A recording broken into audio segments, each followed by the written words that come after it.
கண்டிப்பாக இனிமேல் அன்பு செலுத்துங்கள். இறைவனின் மீது அன்பு செலுத்துங்கள். இறைவன் மீதுனா எங்கேயோ இருக்கின்ற இறைவன் மீது இல்லை, உங்களுக்குள் இருக்கின்ற இறைவன் மீது அன்பு செலுத்துங்கள். உங்களை தினம் தினம் அர்ச்சனை செய்யுங்கள். உங்களுக்கு தினம் தினம் உள்ளே பூஜை செய்யுங்கள். அது இறைவனுக்கு செய்த பூஜை.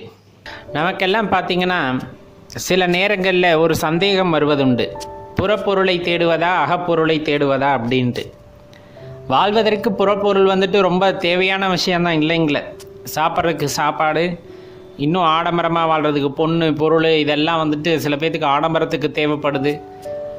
ஆனால் அகப்பொருள்னு ஒரு விஷயம் இருக்குது. அதை தெரிந்து கொண்டால் இதைவிட பேரின்பம் கிடைக்கும் அப்படிங்கிறது பல பேருக்கு தெரியறதில்ல. தெரிய வந்தாலும் அதை தேடுறதுக்கு தயாராக இருக்கிறதில்ல. சில பேர் தேட ஆரம்பித்தாலும் அது கைகூடி வருவதில்லை. ஒரு சிலருக்கு மட்டுமே அது கைகூடி வருகின்றது. அந்த அகப்பொருள்